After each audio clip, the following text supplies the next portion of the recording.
Alhamdulillahirabbil alamin. Nahmaduhu wa nasta'inuhu wa nastaghfiruh wa na'udzu billahi min shururi anfusina wa min sayyiati a'malina. May yahdihillahu fala mudilla lahu wa may yudlilhu fala hadiyalah. Asyhadu an la ilaha illallah wahdahu la syarika lah wa asyhadu anna Muhammadan 'abduhu wa rasuluhu la nabiyya ba'dah. Allahumma sholli ala Muhammad wa ala ali Muhammad. Rabbi shrah li sadri wa yassir li amri wahlul 'uqdatam min lisani yafqahu qawli amma ba'du. Ittaqullah haqqa tuqatih wa la tamutunna illa wa antum muslimun. Bismillahirrahmanirrahim. Ya ayyuhalladzina amanu taqullaha wal tanzur nafsum ma qaddamat lighad wattaqullaha innallaha khabirum bima ta'malun.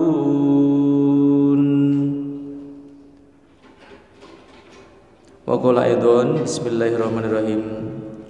Wala takunu kalladzina nasullaha fa ansahum anfusahum ulaika humul fasiqun.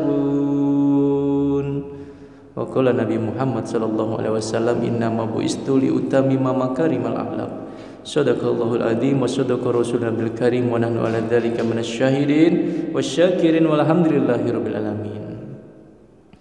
Sidang jamaah Jumat Masjid An-Nur yang insyaallah semuanya dimuliakan oleh Allah Subhanahu wa taala. Sudah menjadi ketetapan Allah, hari ini kita dikumpulkan di Masjid An-Nur ini, tempat yang begitu indah, tempat yang begitu mulia, dan Allah sudah persaksikan kepada kita pahala kita masing-masing. Siapa yang datang lebih awal, siapa yang datang pertengahan, siapa yang datang akhir, mereka mendapatkan jatah pahalanya masing-masing. Maka bersyukur kepada Allah ketika azan berkumandang kita sudah ada di masjid. Ini bagian daripada nikmat yang Allah berikan kepada kita semuanya. Alhamdulillahirabbil alamin. Salawat beserta salam semoga tetap tercurah kepada junjungan kita Nabi Agung Muhammad sallallahu alaihi wasallam. Nabi Agung yang mulia yang mengajarkan kepada kita tentang sunnah-sunnah, mengajarkan kita setiap Jumatnya pun mandi sunnah, memakai wewangian ketika kita melaksanakan sholat Jumat secara berjamaah. Hadirin, khotib mengajak kita bertakwa kepada Allah Subhanahu wa taala dengan sebenar-benarnya takwa. Mengajak kita semuanya untuk benar-benar taat. Alhamdulillah masa pandemi ini sudah mulai berakhir. Sudah mulai di ujung-ujung. Semoga segera tiada ini masa pandemi dan kita kembali normal sedia kala. Amin ya rabbal alamin. Maka dengan takwa yang kita lakukan, insyaallah pun akan menjadi penolong untuk diri kita. Dan ibadah kita pun akan semakin berkesan dengan kita tingkatkan ketakwaan kita kepada Allah Subhanahu wa taala. Hari ini bertepatan dengan 7 Rabiul Akhir 1443 Hijriah, bertepatan dengan 12 November 2021. Khotib ingin mengangkat sebuah tema sederhana yang ini menjadi rujukan kita semua nanti pada akhirnya. Topik kita adalah dunia ini gelap dan kubur itu terang benderang. Nah, kalau kita mendengarkan dari topik ini rasanya kok aneh begitu ya. Kenapa dunia yang terang benderang ini dikatakan gelap dan kenapa kubur yang dikatakan gelap ini jadi terang benderang? Maka hadirin yang dimuliakan Allah Subhanahu wa taala, di ayat yang pertama kali khotib tadi baca surat Al-Hasyr ayat 18, hai orang-orang yang beriman, bertakwalah kepada Allah dan hendaklah setiap diri memperhatikan apa yang telah diperbuatnya untuk hari esok, yaitu kampung akhirat. Dan bertakwalah kepada Allah, sesungguhnya Allah Maha mengetahui apa yang kamu kerjakan. Ini peringatan Allah kepada kita semuanya agar kita melihat kampung akhirat sebagai tujuan akhir kita. Tuan-tuan sekalian, nasib agama saat ini seperti anak yatim. Seperti anak yatim. Diserahkan kepada orang yang sibuk, mereka sibuk dengan pekerjaannya. Diserahkan kepada ahli dagang, mereka sibuk dengan dagangannya. Diserahkan kepada pejabat, mereka sibuk dengan jabatannya. Diserahkan kepada mahasiswa agama ini, mereka sibuk dengan belajarnya. Bahkan ketika diserahkan kepada pengangguran agama ini, apa kata pengangguran? Saya sibuk mencari kerja. Inilah nasib agama seperti anak yatim saat ini. Maka bagaimana kita memupuk agama ini agar masuk ke dalam renung hati kita, mengeluarkan kebesaran makhluk dan memasukkan kebesaran Allah ke dalam hati kita, mengeluarkan kebesaran mal dan memasukkan kebesaran amal ke dalam hati kita. Maka sebuah tamsil riwayat sederhana yang pernah kita dengarkan saya akan ulang kembali. Al-Kisah, ada seorang kiai yang berceramah. Karena ceramahnya ini sudah cukup larut, maka hadirnya sudah pada ngantuk. Hadirin pada ngantuk, tidak konsentrasi lagi karena sudah sangat larut. Maka sang kiai mengambil sebuah inisiatif pertanyaan sederhana.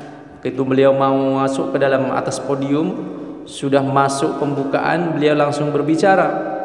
Tuan-tuan, bapak ibu sekalian, bahwasannya dunia ini gelap dan kubur itu terang benderang. Maka mendengarkan kata ini, sang kiai tadi mengatakan, siapa yang setuju angkat tangan. Siapa yang setuju silakan berdiri. Maka semua mengatakan setuju. Tak lama berselang sang kiai mengatakan, bagi yang setuju dengan ucapan saya, ceramah saya selesai.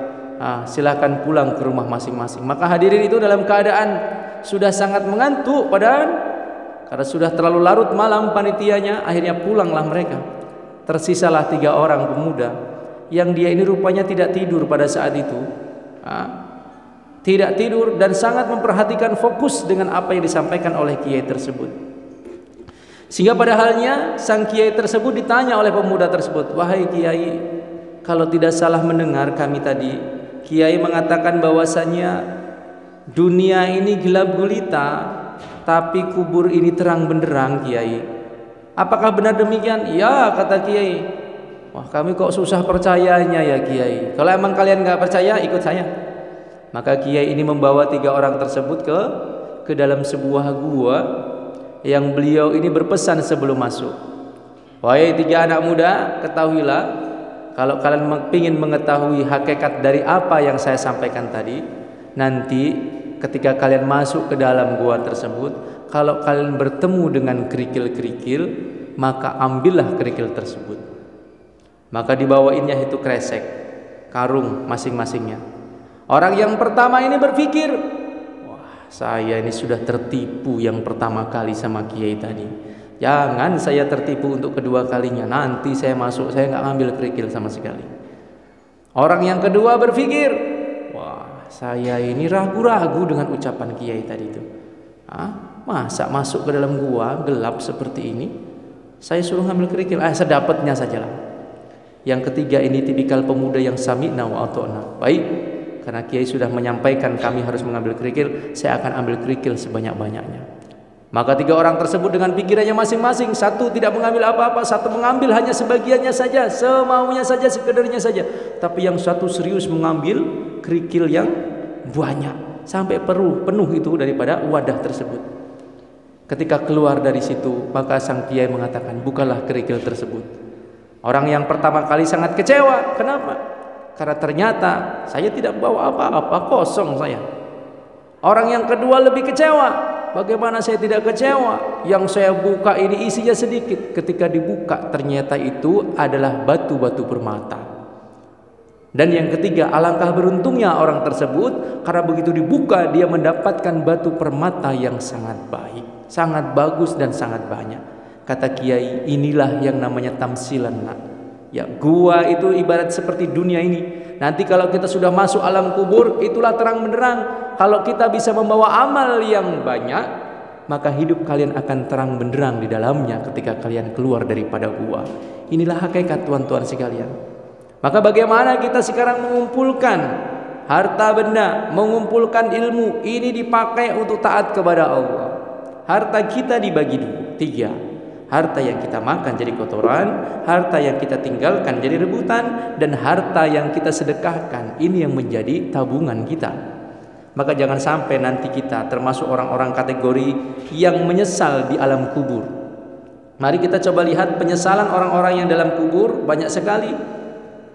Yang di kampung akhirat, ketika si kaya yang sombong tidak mau beriman, ya, maka dimusnahkan sama Allah, ia pun menyesal dalam Al-Quran.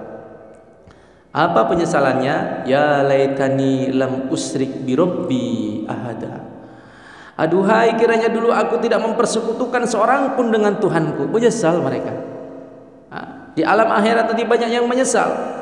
Ada lagi orang yang menyesal karena menyimpang dari ajaran Rasulullah sallallahu alaihi wasallam. Ya laitani tahattu ma'ar rasuli sabila. Aduhai, kiranya dulu aku mengambil jalan bersama-sama dengan Rasul. Nyesel mereka. Ada lagi orang yang menyesal karena penyesalan salah dalam memilih sahabat. Menyesal mereka. Apa penyesalannya? Ya wailata laitani lam uttahidu fulanan khalilan. Kecelakaan besarlah bagiku, kiranya aku dulu tidak menjadikan si fulan itu teman akrabku. Semua orang menyesal dengan kondisinya masing-masing. Orang yang berdosa sangat menyesal. Orang yang tidak berdosa menyesal. Orang yang banyak amalnya juga menyesal. Kenapa enggak semakin banyak amalan saya? Terakhir, untuk menutup khutbah Jumat kita ini, jangan pernah memvonis orang lain. Saudara kita seakan-akan yang paling salah dan kitalah yang paling benar. Jangan merasa diri kita paling suci, paling bersih. Kenapa? Karena amal perbuatan kita nanti di akhirat untuk masuk surga ini bukan hanya dari amal kita saja, tapi melainkan atas maghfirah, ridho dan pertolongan Allah. Disadur dalam kitab Ihya Ulumuddin bagian akhir sampaikan bahwasanya ada sebuah kisah di situ, yang kisah ini antara dialog seorang hamba terhadap Tuhannya. Ada dua orang yang masuk ke dalam neraka. Lama dia di dalam neraka, maka dipanggil sama Allah. Wahai fulan, kemarilah hambaku. Kenapa engkau masuk ke dalam neraka? Bagaimana rasa neraka? Si fulan ini menjawab, ya Tuhanku, ketika dia keluar dari neraka, alangkah pedihnya neraka, alangkah sakitnya neraka.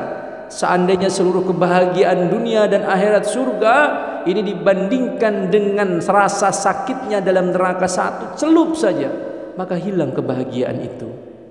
Berapa lama engkau di dalam neraka? Forever ya Allah, abadan, unlimited, tak terbatas aku dalam neraka ya Allah. Kenapa kamu masuk neraka? Dosaku terlalu banyak ya Allah. Ketika dihisap maka vonisnya saya masuk ke dalam neraka. Maka kata Allah, ya sudah kalau emang demikian, masuklah kembali kamu ke dalam neraka. Maka ketika dia disuruh masuk ke dalam neraka, dengan gesit orang ini lari masuk ke dalam neraka. Allah belum selesai menyuruh dia masuk ke neraka, dia sudah lari saja masuk ke dalam neraka. Maka membuat Allah terheran. Wahai umatku, kenapa engkau masuk ke dalam neraka dalam keadaan giat, semangatnya luar biasa, padahal engkau sudah tahu sakitnya dalam neraka ini seperti apa. Dalam kisah tersebut mengatakan orang tersebut, ya Allah, waktu di dunia ya Allah, aku disuruh sama engkau, bandel aku disuruh sama engkau, enggak pernah aku ikuti apa permintaan engkau ya Allah, sehingga asbab dari tersebut aku masuk ke dalam neraka. Sekarang aku sudah merasakan neraka, pedihnya dalam neraka. Ketika engkau suruh aku kembali ya Allah, maka aku dengan semangat taat kepada engkau ya Allah. Ketika engkau suruh masuk ke dalam neraka, dengan senang hati saya berangkat masuk ke dalam neraka ya Allah. Taatnya sudah dalam neraka. Ingat, Allah memiliki sifat asyakur. Allah memiliki sifat itu al-latif, maha bersyukur dan maha lembut hatinya. Maka Allah berfirman kepada orang tersebut, wahai hambaku, karena engkau ini sudah taat kepadaku, ketahuilah aku memiliki sifat asyakur al-latif.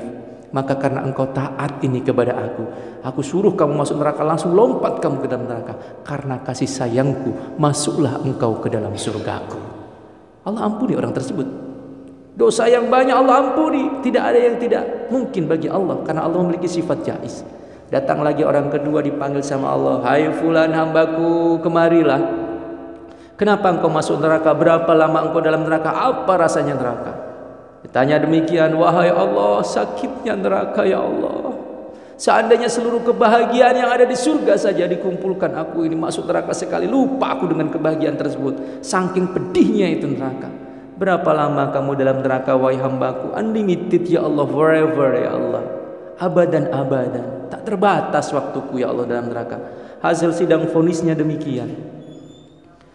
Kenapa kamu melakukan tersebut? Wah, dosaku semuanya aku lakukan di bumi ini ya Allah. Dari perkara maksiat A sampai dengan Z aku lakukan, maka aku divonis masuk neraka. Apa kata Allah? Ya sudah, kalau memang demikian, kembalilah engkau ke dalam neraka wahai hambaku. Maka orang yang tadinya berbinar-binar wajahnya dipanggil sama Allah, ini tiba-tiba wajahnya mengkerut. Dengan malas dia berjalan menuju ke neraka. Dalam keadaan kakinya gontai, terseret-seret, dipanggil sama Allah. Hai fulan, engkau tak tengok tadi sahabatmu yang pertama kali aku panggil tadi, suruh masuk ke dalam neraka, lompat dia langsung. Ini engkau disuruh masuk ke dalam neraka, malas amat, lambat amat engkau ini, seakan gak semangat sama sekali. Apa jawaban orang tersebut? Wahai Allah yang maha pemurah, aku tadi ketika dipanggil sama engkau berpikir baik ya Allah.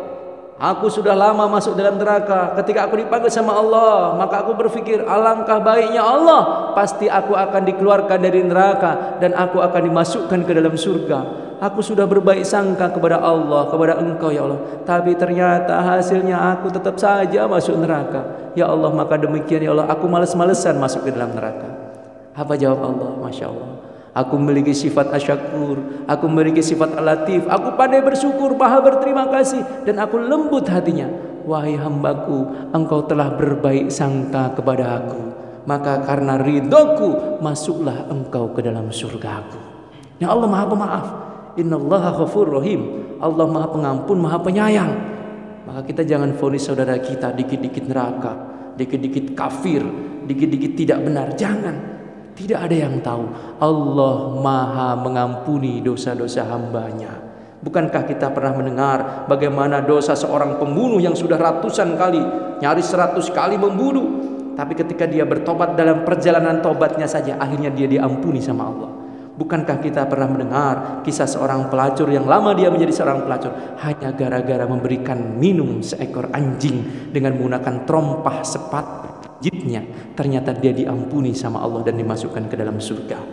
Maka saudaraku, mari kita berbaik sangka dimanapun saat ini kita berada, apapun kondisi kita sekarang berada, syukuri apa nikmat yang Allah kasih.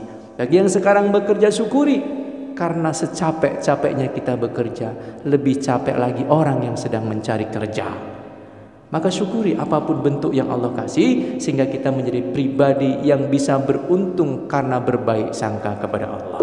Terakhir, mari kita kumpulkan bagaimana daripada kerikil-kerikil ilmu, kerikil-kerikil daripada amal, sehingga nanti kita bisa bawa bekal di alam kubur. Sehingga apa kata-kata daripada khotib, bahwasanya dunia ini gelap dan alam kubur ini terang benderang. Ini bisa kita jadikan kenyataan. Mudah-mudahan kita pun bisa merasakan waktu di dunia kita terang benderang, dan insya Allah di akhirat pun, di alam kubur dan seterusnya, kita pun akan mendapatkan tempat yang seterang benderang, insya Allah. Semoga Allah ampuni dosa kita dan Allah perbaiki amal kehidupan kita semuanya, sehingga nantinya kita semua jamaah An-Nur bisa bertemu, bertetangga di dalam surganya Allah Subhanahu wa taala.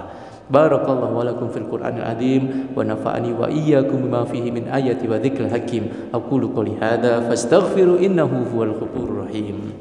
Allahumma shalli ala sayyidina Muhammad wa ala ali sayyidina Muhammad.